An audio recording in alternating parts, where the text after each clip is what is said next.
श्री गुरुवे नमः। अखंडमंडलाकारं व्याप्तमेन चराचरं तत्पदं दर्शितं येन तस्मै श्री गुरुवे नमः।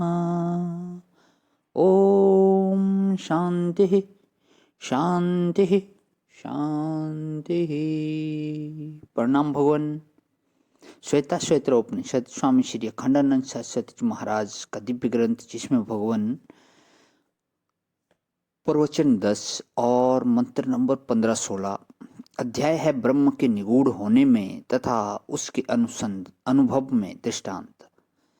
तो यहाँ पे 15वें मंत्र की व्याख्या चल रही है भगवान। ज्योतिलेषु तैलम दधिनीव सर्परापाः स्रोताः स्वर्णेषु च अग्निः एवं आत्मनि गृहते सो सत्यनैनम तपसः यो अनुपश्यति ही। इसकी व्याख्या चल रही है। तो पेज नंबर 270 से आगे ले रहा हूँ भगवान।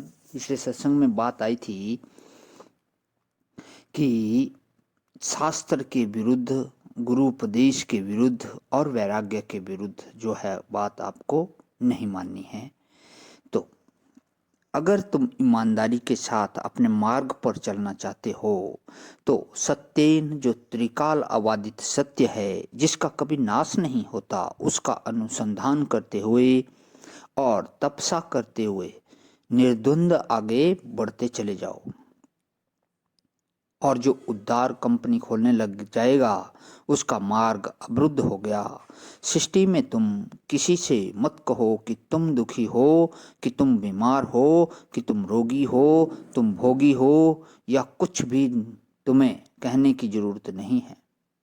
वह आदमी जब खुद कहे कि मैं रोगी हूँ, मुझे दवा दो, मैं दुखी हूँ, मेरा दुख मिटाओ, मैं मूर्ख हूँ, मेरा ज्ञान मिटाओ, वह अगर मानता है तो तुम कहो कि नहीं नहीं, तुम तो परमात्मा के अंश हो, परमात्मा के स्वरूप हो। यह तुम्हारी भूल है कि जो तुम अपने को रोगी मानते हो, दुखी मानते हो। अब गांव में जाकर यह कहना कि सब कुछ, कि तुम सब लोग पागल हो, आओ हमारी दवा लो, तब तुम ठीक होवोगे, यह बात वह क्यों कहेगा जिसको परब्रह्म परमात्मा का सब रूप में दर्शन हो रहा है। जब कोई स्वीकृति देता है कि मैं दुखी हूं, तब हम कहते हैं कि भाई तुम सुख स्वरूप हो। जब कोई कहता है कि मैं अज्ञानी हूं, तब मैं कहता हूं कि तुम तो ज्ञान स्वरूप हो। जब कोई बोलता है कि मैं जन्मने मरने वाला हूं, तब मैं बोलता हूं कि तुम अजर हो, तुम अमर हो। यह वेद की रीति है। उसको पहले यह बताना कि तुम जन्मने मरने वाले, तुम दुखी, तुम बेवकूफ, आओ हम तुमको सुख की पुड़िया देते हैं, तो यह वैदिक मर्यादा ही नहीं है। बिल्कुल उपनिषद का यह दृष्टिकोण ही नहीं है। जो स्वयं दुख से बंधे हुए हैं उनको उठाना यह बात दूसरी है, और जबरदस्ती करना यह बात दूसरी है। तो सत्य के आधार पर चलो। बोले भाई कि हमको तो सत्य मालूम नहीं, कि मालूम नहीं तो मालूम करने की कोशिश करो। सत्य मालूम करने की कोशिश ना करना भी अपराध है। सच्चाई को जानो। तो सत्येन एनम तपसः यो अनुपश्यति। अपने जीवन में सत्य का आदर करो, जीवन को संयमी तपस्वी रखो, और बारंबार बारंबार बारंबार अपने हृदय में परमात्मा का दर्शन करो। इस तरह से परमात्मा की प्राप्ति होती है।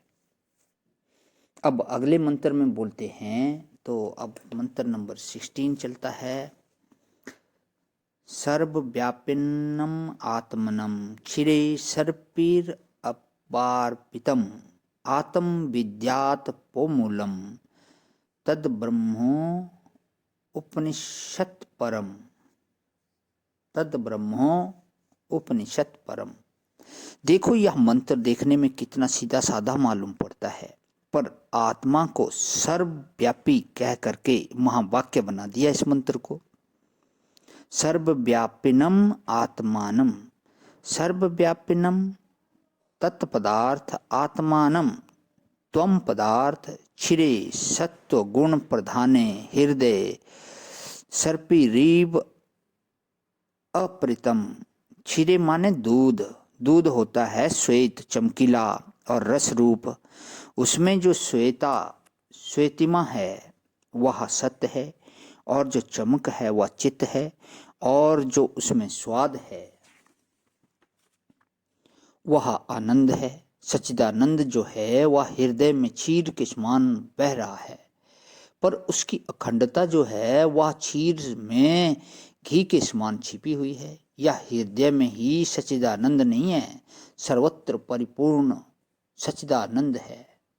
प्रणाम भगवान। आज ही विराम। ओम शांति शांति शांति।